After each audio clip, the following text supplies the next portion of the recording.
memories It of? was a nice German town, very nice.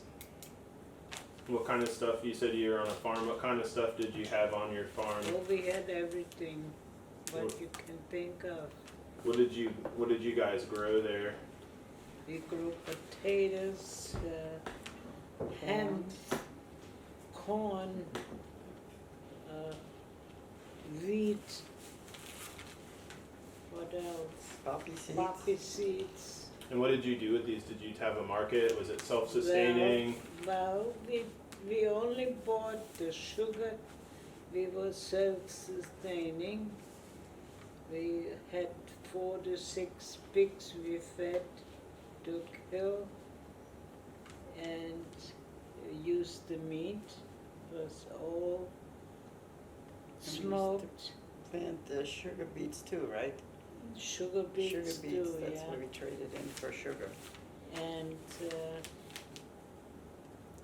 we were self-sustaining. We only bought the necessary slow things from the store.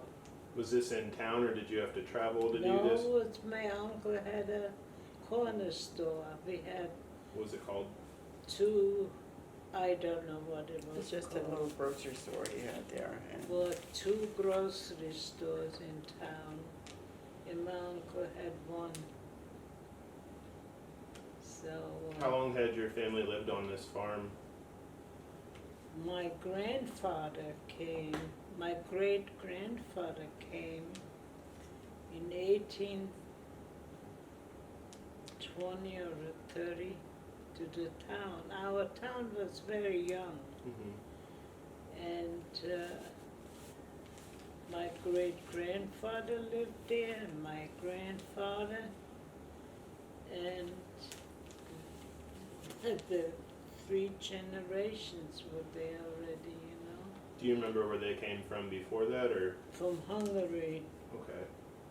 And Yeah. so your father was in the First World War. He was in Did he ever speak about it, or what do you know from him about his experience? Well, I don't know much from the First War. yeah, they didn't speak too much about it. No. No. Did he ever have any post-traumatic stress or have night terrors? No. Or could you tell me about him a little bit? Oh, it was after the First World War. A lot of people came from our town. They went to America, and my father, he was ready to go too. He wanted to go to America, and his father, because my father was the oldest one of the family of 7. What was his name? My father Mm-hmm. was Anton, and my grandfather's name was this Carl. Carl. Carl. And he said, Anton, you're gonna leave me? And so he unpacked his suitcase and stayed. But he always wanted to come to America. And it was tough. And then a few times when they attacked our town, the partisans, they were in a neighboring town, they were sharpening the knives. And they said, we knew some people from the neighboring town, and they said, when we get into this town, there's gonna be blood flowing, that everything is gonna be killed, slaughtered with the knives and everything. But they didn't make it in because we had a wall around our town, just like the Old West had, Mm-hmm. and so they did not succeed, but they kept attacking our town time and time again over Well, 2.5 why years. didn't they succeed? There were 2 men. They were home on furlough from the army, Which army? German from the army. German army, and they said you cannot go to that town, that's all under siege. So they said, my God, my family's there. So they sent a plane to check, and the plane came back. He said he cannot do nothing because they're all partisans around. So they told him they should see where the wall is, but if it's outside from the wall, they can kill, They can shoot and they can shoot. And then they came back and they succeeded. Then the partisans left, but they were ready to come into town. And they came, the soldiers came and said, we're gonna break through, we run. And if somebody falls down, don't try to help, we have to run. That's our only return resources. That's our only thing that we can do. that we can be saved. Mm-hmm. But in the meantime, the German army came in because the plane Came around. bombarded the outside. Okay. So, And how many German soldiers were protecting where you lived? not too many, maybe 200. And how many partisans would you say there were? Oh, a lot. We have no idea, but a lot died because the neighbor, the town, they told us, and I think we lost about 70 people or 80 people from our town, soldiers and our town people. About how many people lived in your town before the war? Oh, but close to 2,000.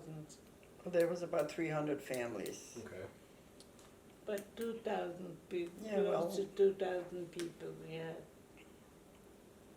Do you ever have any nightmares or anything like that from time then, or? Well, I cannot say that I had any nightmares. Well, No. I used to, when we used to get together and then we would talk about it, and I would have dreams that we had to run, and my mother would get shot, and I would carry her, and then I would wake up really exhausted and crying, and it was very dramatic, you know, to have, and quite a few times I would have those dreams when we would get together and reminisce about the past, what happened, and it was just, and then after 2.5 years, we had to evacuate because it was too bad, and our parents, my mother and my father, they were the leader on the wagon train, and they packed all the stuff that they could onto the wagon, and they left with the German soldiers guarding and helping them so they wouldn't get attacked. And they went over Hungary into Austria on the they had a thing, I don't know what they would call it. It was like a float where all the Floating wagons went on, bridge. floating bridge, and that's how they got into Austria. And this is how the wagon train looked. And There's your mother and a soldier. and that's my mother and a soldier standing there. And my father's probably in the background someplace. What year is this, would you say? That was in October '44. Okay, so before the war was over? Yes, yes. No, the Can war you was grab not it and over. bring it No, up he a little said closer? before the war was over, yes. He's gonna hold it up to the camera a little closer Okay. real quick, and then I'm gonna start a new file here. Tilt it down a little for me.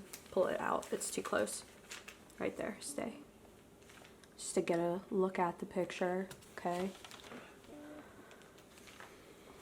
It's a good place to take a little pause. And there's that bridge over the water. Yeah. Yeah.